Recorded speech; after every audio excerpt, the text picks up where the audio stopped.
Cette semaine, à la chronique équipement du trio hockey, on rejoint encore une fois notre spécialiste Éric Dupont qui va venir nous parler cette semaine d'un accessoire qui est en constante évolution depuis un certain temps.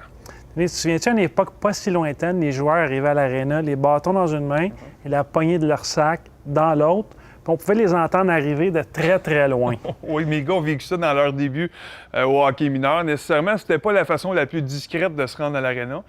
Mais d'un autre côté, ça rendait la tâche plus facile de la porter pour eux et un peu pour nous autres aussi. Aucun doute là-dessus. Mais maintenant, il y a une tendance qui revient au sac contrainte sur notre épaule. C'est souvent le sac pro maintenant, comme dans la Ligue nationale, qui devient de plus en plus populaire. C'est quoi les nouvelles tendances qu'on va découvrir présentement?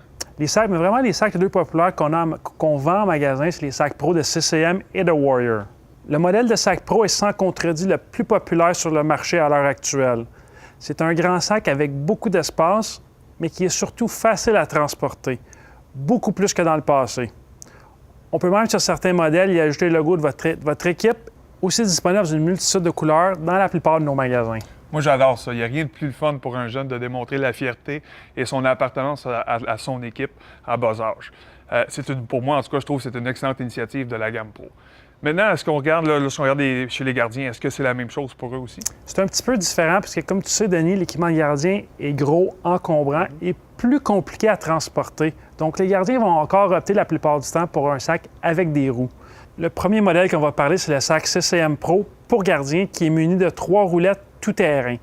De plus, il a été conçu de poignées renforcées avec des pochettes intérieures. J'aime bien cette idée-là parce que souvent on voit les gardiens de but avec les jambières sur une épaule. J'imagine très mal être capable de lever le reste de l'équipement, un gros sac très lourd sur l'autre épaule. Évidemment, avec des roues, ça rend la tâche beaucoup plus facile. Il y a Under Armour également qui propose quelque chose d'intéressant. Under Armour propose un sac, mais ce n'est pas un sac d'équipement de hockey. C'est plus un sac pour emmener au gym. Il a été conçu de plusieurs pochettes, en plus d'être léger, ce qui est véritablement un plus lors des nombreux va-et-vient du joueur. C'est une excellente idée. C'est certain que moi qui vais régulièrement au gymnase s'entraîner, je vais prendre le temps des pieds, évidemment, ce sac-là, pour me le procurer moi-même. Maintenant, est-ce que tu as quelques conseils d'achat à nous proposer pour les gens à la maison? Premièrement, est-ce qu'on aime mieux avoir un sac avec ou sans roue?